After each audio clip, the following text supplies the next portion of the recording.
ପ୍ରକୃତରେ ଆପଣ ତ ମଦ ପିଇଲେ, ପଇସା ଥିଲା ଯେତେବେଳେ ମଦ ପିଉଥିଲେ, କାରଣ ଜଣେ ସରପ୍ଲସ୍ ପଇସା ହେଲେ ହିଁ ମଦ ପିଇବ, କାରଣ ଖାଦ୍ୟ, ବସ୍ତ୍ର, ବାସଗୃହ ସେ ତ ନିହାତି ଆବଶ୍ୟକ। ତାଠାରୁ ଯଦି ଅଧିକା ହେଲା ତାହେଲେ ଏଇସବୁ ଜିନିଷରେ ତାର ନିୟୋଜିତ ହବ।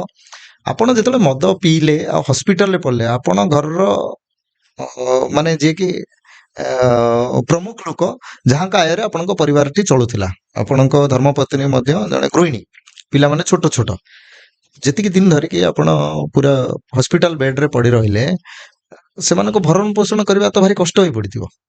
ନା ସେତେବେଳେ ଆମ ବାପା ଆସିକିରି ଇଏ କରିଥିଲେ। ମୁଁ ଆଉ ଗୋଟେ କଥା କହୁଛି, ମଦ ପିଇବା କେବଳ ମୋ ନିଜ ସ୍ୱାସ୍ଥ୍ୟକୁ ହାନି କରିନି, ମଦ ମୋର ଆର୍ଥିକ ସ୍ଥିତିରେ ବି ଦୁର୍ବଳ କରିଦେଇଛି। ସେ ତ କାହିଁକି ବାପା ବୁଢା ବୟସରେ, ରିଟାୟାରମେଣ୍ଟ ବୟସରେ ମୋ ସାଙ୍ଗସାଥି ଯୋଉମାନେ କ୍ୟାରିୟର ଅଲଗା ସେକ୍ସନରେ ବା ସେଇ କ୍ରାଇମରେ ଆରମ୍ଭ କରିଥିଲେ, ସେମାନେ ଭୁବନେଶ୍ୱରରେ ଘର କରିଛନ୍ତି, ସେମାନେ ଭୁବନେଶ୍ୱରରେ କାର୍ କରିଛନ୍ତି, ଆଉ ତାଙ୍କ ବ୍ୟାଙ୍କ ବାଲାନ୍ସ ତ ମୁଁ ଚେକ୍ କରୁନି କି ସୁନା ଗହଣା କହିବି, ଯୋଉଟା ଦେଖାଯାଉଛି ମୁଁ ସେଇଟା କହିଲି। ମୁଁ କହୁଛି, ମୁଁ ପାଖାପାଖି 18 ଲକ୍ଷ ଟଙ୍କା ପାଖାପାଖି ମଦ ପିଇଛି। ମୋ 17 ବର୍ଷ ମୋର କ୍ୟାରିୟରରେ 18 ଲକ୍ଷ ଟଙ୍କା ମଦ ପିଇଛି। କେବଳ 18 ଲକ୍ଷ ଟଙ୍କା 18 ଲକ୍ଷ ଟଙ୍କାରେ କିଣିକି ପିଇଛନ୍ତି, କିଣିକି ପିଇଛି। ଆଉ ଯାହା ହେଇଥିବ। ହଁ 17-18 ଲକ୍ଷ ଟଙ୍କା, 15 ଲକ୍ଷ ଏଭବ। ତାପରେ ଯୋଉ ମୋର ମେଡିକାଲ ଯେତେବେଳେ ପଢିଲି, ମୋର ସୁନା ଗହଣା, ମୋ ମିସେସର ଯାହା ମୁଁ କରିଥିଲି, ମୋ ସ୍ତ୍ରୀର ମାନେ ମୋର ଯାହା ଥିଲା ସବୁ ବିକ୍ରି ହେଇଗଲା। ସବୁ ବିକ୍ରି ହେଲା। ମାନେ ପକେଇଲୁ ଇଏରେ ମର୍ଟଗେଜ ପକେଇଲୁ, କିନ୍ତୁ ସେ ଆଉ ଆଣିବାର ମୋର ଆଉ କ୍ଷମତା, ଯେହେତୁ ମୁଁ ଚାକିରି ଛାଡ଼ିଦେଲି। ତାପରେ ମୋର ଯୋଉ ମଦ ପିଇବା ଯୋଗୁଁ ମୋ କ୍ୟାରିୟରରେ ବି ମତେ କଣ ସମ୍ବାଦ କି ବାହାର କରିନି। ଆଜ୍ଞା, ସମ୍ବାଦ ନିଜେ ମୁଁ ନିଜେ ସମ୍ବାଦ ଦେଇ ମଦ ପିଇବା ପାଇଁ ସନ୍ଧ୍ୟାବେଳେ ମୁଁ ଅଫିସ ଯିବି, ଏମିତି ମତେ ଗ୍ରାସ କଲା ମଦ। ମୁଁ ଅଫିସ ଯିବାକୁ ମୋର ଟାଇମ ହେଉଥିବା, ଆଡେ ମୁଁ ମଦ ପିଇବାକୁ କହିଲେ, ହେ ମୁଁ ଆସିବିନି।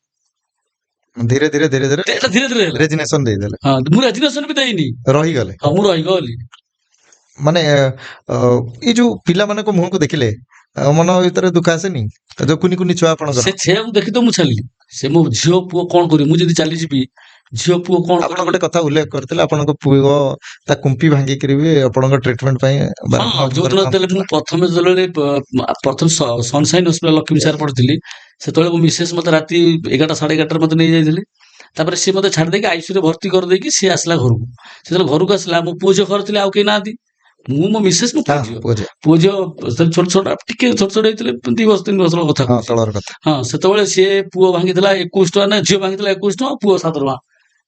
ପଚାରିଲେ ବି ସେ କହିପାରିବ, ସେତିକି ଟଙ୍କା ଦେଇକି ମାକୁ ନେଇଯା, ବାପାଙ୍କୁ ଭଲ କରି ହାଇଟେକରେ ଯେତେବେଳେ ଯାଇ କହିଲି, ମୋ ପୁଅ ଯାଇକି ସେଠି ବି ଯାଇ କହିଲା ଯେ ବାପାଙ୍କୁ ଏଠୁ ରଖନା, ବାପା ଏଠି ମରିଯିବେ, ଏଇଟା ନେଇଯାଅ। ମୁଁ ତ ପୁରା ଧୀରେ ଧୀରେ ମୋର ସେଠି 65 ଓଜନରୁ ମୁଁ ତା ଭିତରେ 38 କେଜି ହେଇଯାଇଥିଲି।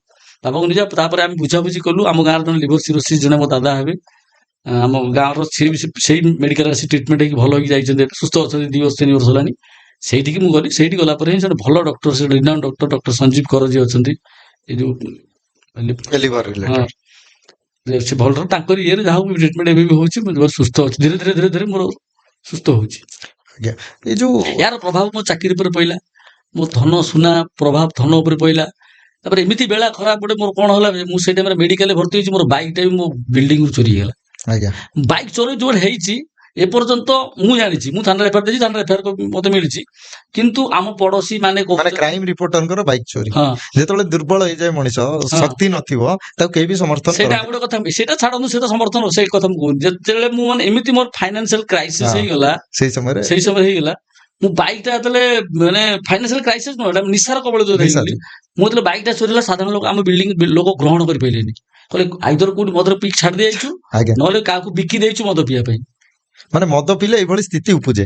ଯଦି କିଛି ବି ଆପଣଙ୍କ ସହିତ ପ୍ରକୃତରେ ଘଟୁଛି, ଲୋକ କହିବେ ସେଟା ନିଶା କାରଣରୁ ଘଟୁଛି। ତାପରେ ଆପଣ ବି କୌଣସି ଭଲ କଥା କହିବେ, ମଦ ପିଇବା ଲୋକ ପ୍ରଥମ କିଛି ଭଲ କଥା ବି କହିଲେ ସାଧାରଣ ଲୋକ ବିଶ୍ୱାସ କରିବେ, କହିବେ ମଦୁଆଟା ସେ କଣ କହୁଛି, କିନ୍ତୁ ଠିକ କଥା କହୁଛୁ। ବହୁତ ଜାଗାରେ ମଦୁଆ, କିଛି ମଦୁଆ ଖରାପ କହିପାରନ୍ତି।